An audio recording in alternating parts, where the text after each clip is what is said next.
Amen. Praise the Lord. And every time they sing, and Elsie, my heart is getting nervous. But I know you understand the situation. Amen. And so please do pray for me. My English is just good for 10 minutes. So, and every time I speak English, it's like I'm eating a peanut butter. I don't know if you notice that, okay? But don't worry, up in heaven there will be one language, amen? And that is Filipino language. No, I'm just kidding, okay? So let's all stand up, and I will not keep you long. Actually, I preach quick if the people say amen. Amen. And every pulpit there is a rule. If you preach quick, you'll be invited again. So I want to keep that rule, sir. And once again, Pastor, thank you so much, sir, for this opportunity and church. Thank you so much. We love you, and a lot of Filipino praying for you. And we've been partners in the Lord's work for how many years now? So thank you so much. So let's open our Bible in the book of Philippians chapter 4. And let's read verse 6 and 7. Philippians chapter 4, 6 and 7. Well, I know this number is very popular right now when you say 6, 7, okay? So it's actually biblical, amen? So Philippians chapter 4, 6 and 7, all of us will read it loud and clear. Ready, begin. Be careful for nothing, but in everything by prayer and supplication, with thanksgiving, let your requests be made known unto God. And the peace of God, which passeth all understanding, shall keep your hearts and minds through Christ Jesus. May the Lord bless His word. So let's come to the Lord in prayer. Our Heavenly Father, we do come to you today. We are humbling ourselves. Apart from you, we are nothing. Help us, O God, and may you enlighten us through your word. And I pray, Lord, that you will cover me with your precious blood. Thank you so much, Lord, for what you have done to each and every one of us. For we ask all these things in Christ's name. Amen and amen. So please be seated. So, uh, Pastor, what time we need to be done, sir? 5 minutes? Okay. Okay. Thank you, sir. Thank you. Amen. So it's already 4:30, if I'm not mistaken. Okay. So the title of our message tonight, entitled "Trust God in a World Full of Worry."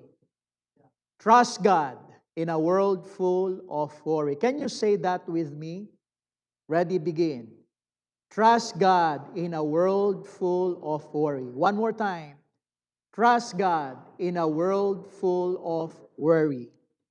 We are living in a generation that is overwhelmed with anxiety. People worry about money, about health, the future, and their families, even things that may never happen.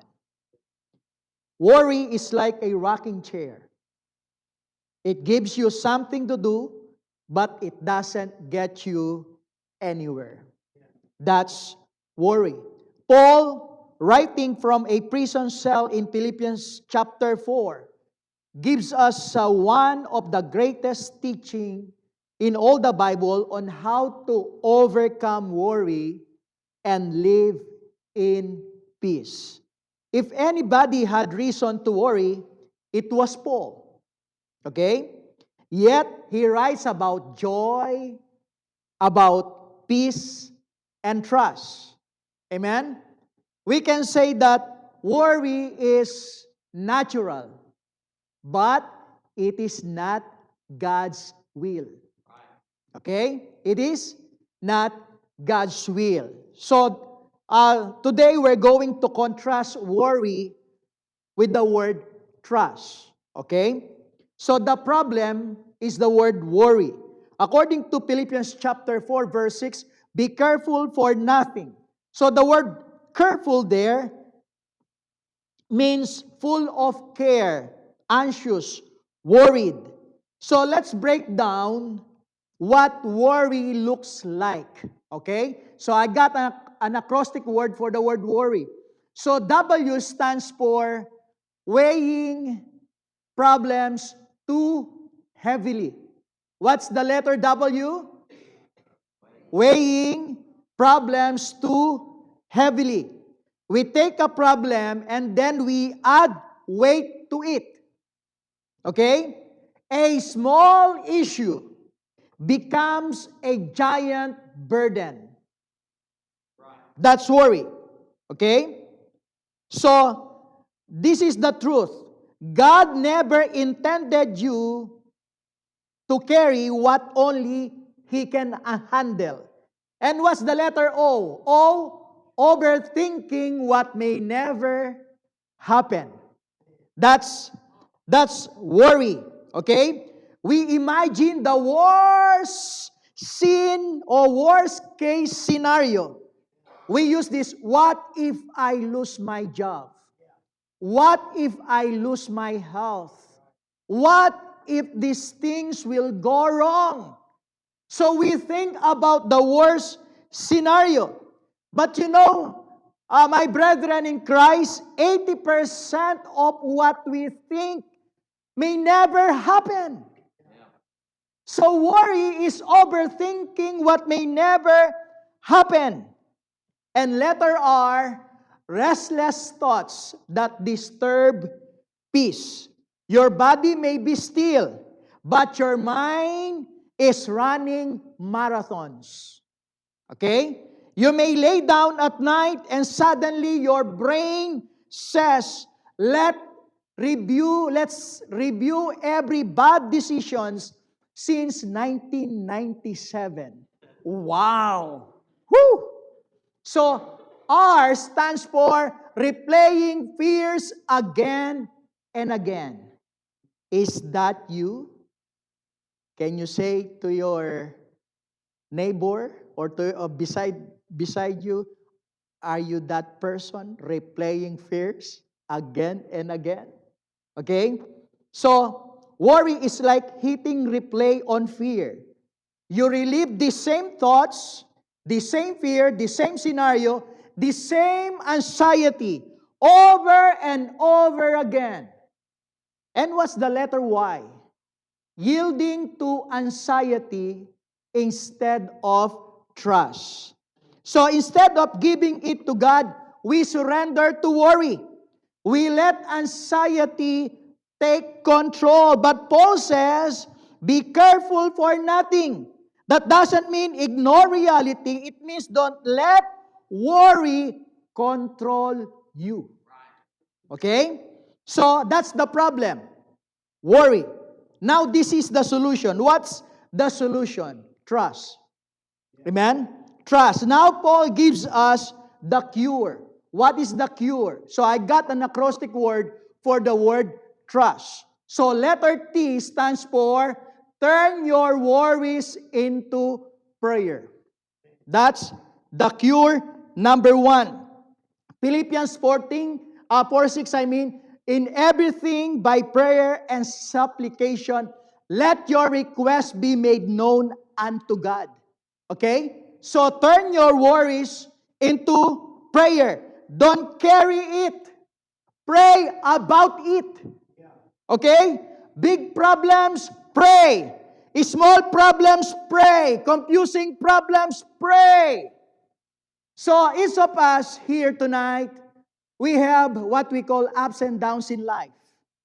We have all the problems. Is there any person here that doesn't have problems? Can I give you one? So it means it's normal. All of us, we have problems like us. it really sink in our hearts and minds when Elsie was born 2018. And the doctor told me, she said, Mister, your baby is a special baby and it doesn't have cure. And it breaks my heart. And I'm trying to process it, and then I began to say to the Lord, Lord, what is this? I surrendered my life to you when I was 15 years old. And after I finished my high school, I went directly to the Bible college because I want to serve you. But Lord, this is new. It's not easy. It's hard to bear. What I need to do. So, when the doctor says that this situation is really different, all the negative thoughts, Pastor, came to my mind. And I said, Lord, what's my testimony to my people? I'm a missionary, I'm a pastor, I'm a spiritual leader. What they will say, Pastor, understand this. If you are a pastor, you're trying to be a good model, a role model. You want to be a blessing to your people. How come you got this baby? And I said, Lord, please help me. But you know, now Elsie, she's a joy in our family. God is telling me that God has a better plan. God makes no mistake. That's why there is a song, when answers aren't enough, there is Jesus. He is more than just an answer to your prayer, and your heart will find a safe and peaceful refuge. When answers aren't enough, He is there. That's the time I understand Job says, though He slay me, yet will I trust in Him. Job says, He knoweth the way that I take. When He shall try me, I shall come forth as gold. So we need to turn our worries into prayer. Do you have problems? Consult God first, not your doctor. If symptoms persist, consult God, not your doctor, but God in heaven who knows everything. Amen? So, number 2, what's the letter? R stands for remember God's promises.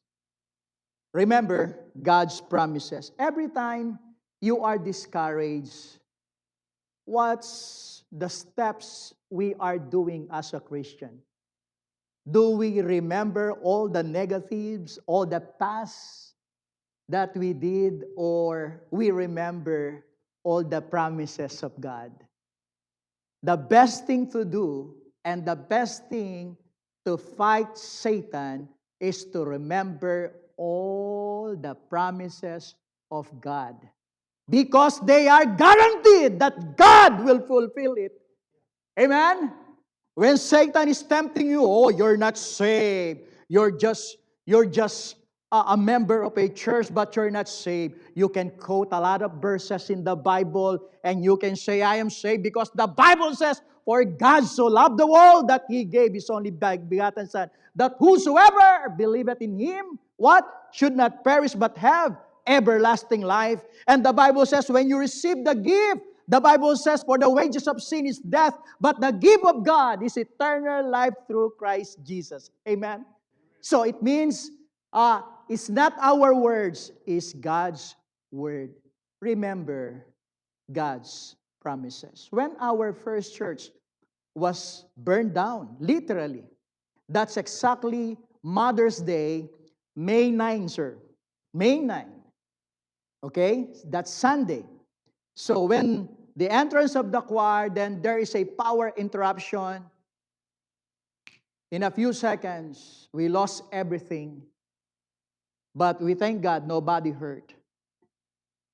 And what God is telling me there during that time, Ronnie is saying to me, don't worry, I have a better purpose. Just keep on trusting. Don't depend on your strength, just depend on me. So remember God's promises. And God's word is very clear. The Bible was not given us just to inform us, but to transform us. Amen? And the peace of God, which passeth all understanding, shall keep your minds and hearts through Christ Jesus. What we need is not the peace of the world. What we need is the peace of God. Amen? So God promises peace that doesn't make sense. Peace in the middle of chaos. And peace that guards your minds and heart. So remember God's promises. You know, as a missionary, getting meetings is not easy. And when you get there, not every meetings is Christmas. You know what I mean, right? We experienced, Pastor, we traveled 8 hours from Ohio to Michigan, 8 hours. Me and my wife. And then after service, we have popcorn fellowship. And you know Filipinos, we eat rice 3 times a day.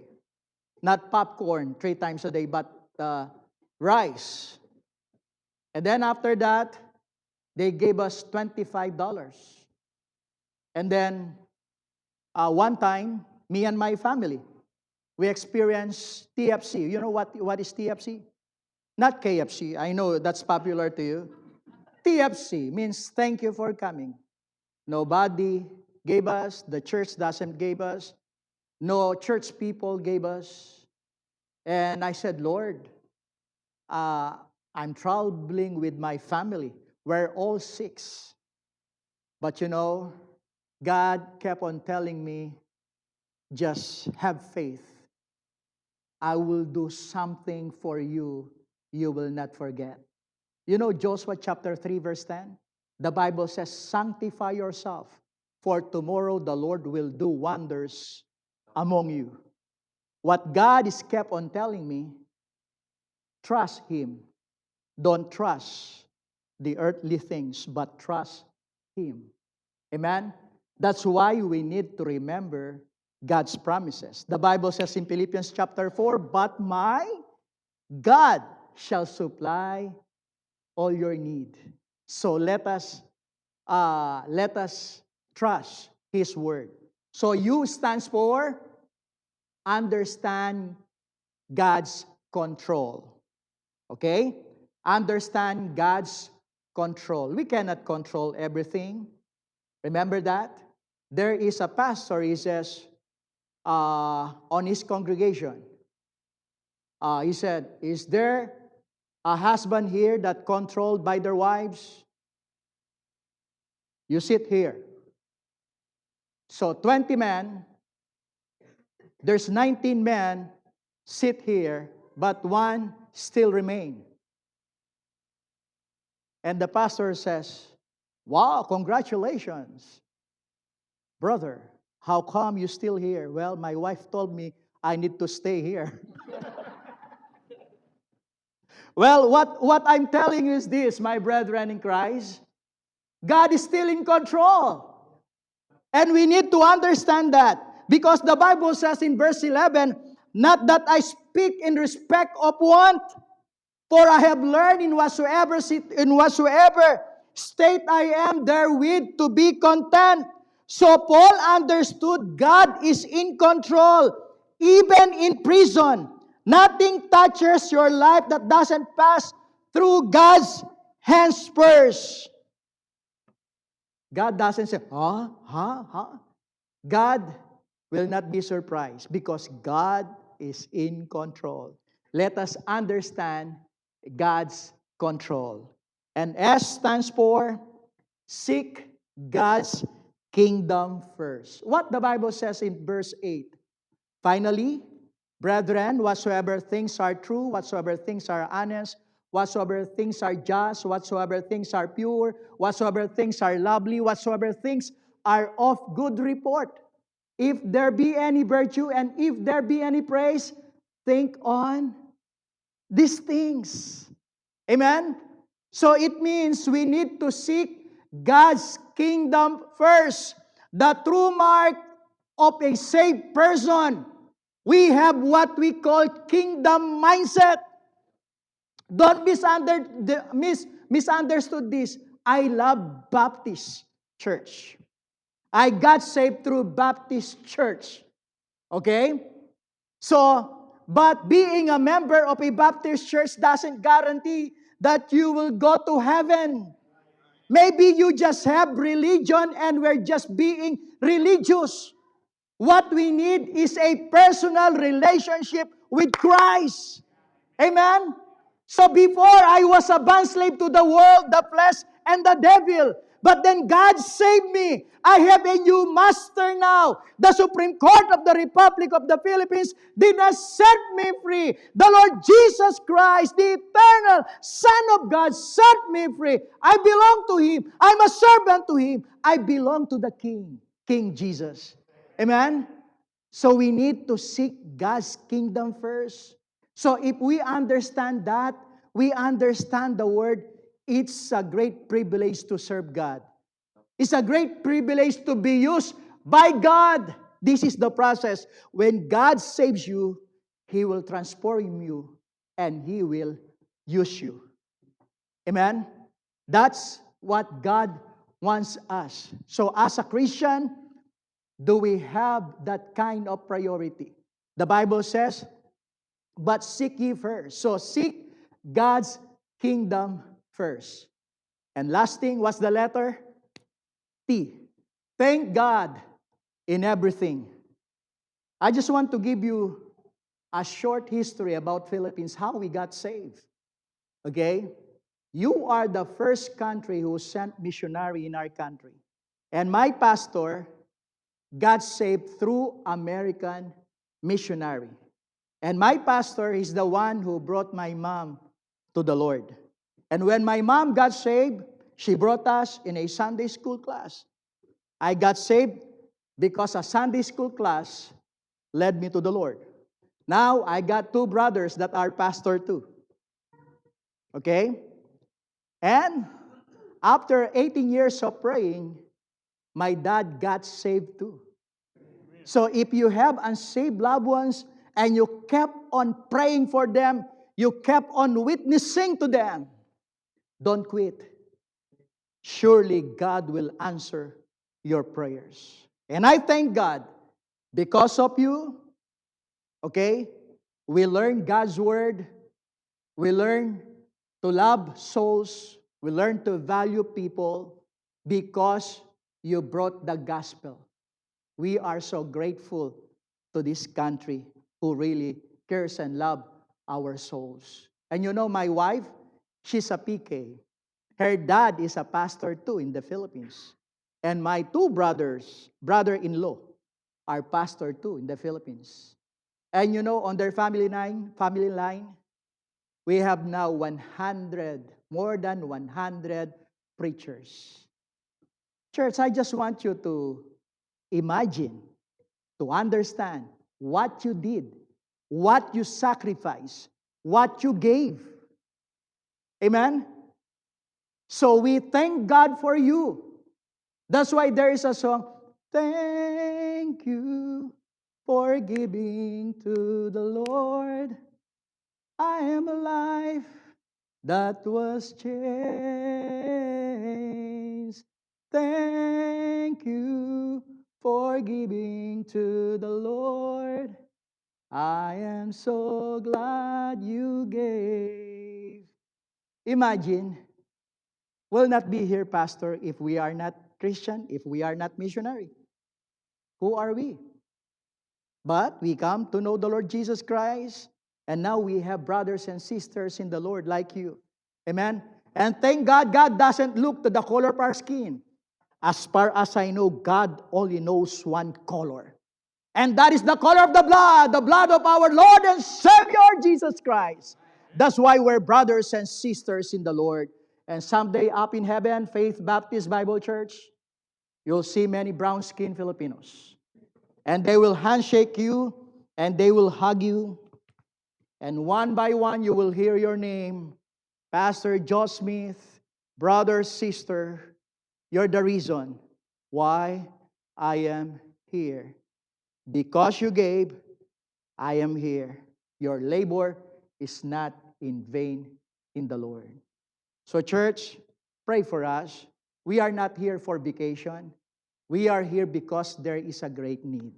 So we're praying for a church van, and I know our people are sacrificing every time, like when we use a semi-truck that doesn't roof, and they will go to a fellowship camp like that. Of course, it's hot in our country. You know, our country, 2 seasons, hot and hotter. That's the only one we got, okay? So it's hard. So we're just praying for 25 churches or 25 people who can give $1,000 one-time gift for this great need. Or in one church, we just need 5 people who can give $200 one-time gift. Or brother or sister, if you have $25,000, don't be hesitated to give that in the Lord's work. I never knew a child of God being bankrupted by His benevolence. What we keep, we may lose, but what we give to Christ, we are sure to keep. Amen? We cannot outgive God. What you gave, God will return it hundredfold to you. Church, I just want to say this. Thank you so much. We are now in front of you telling you that your labor is not in vain in the Lord. So trust Him in a world full of worry. Pastor?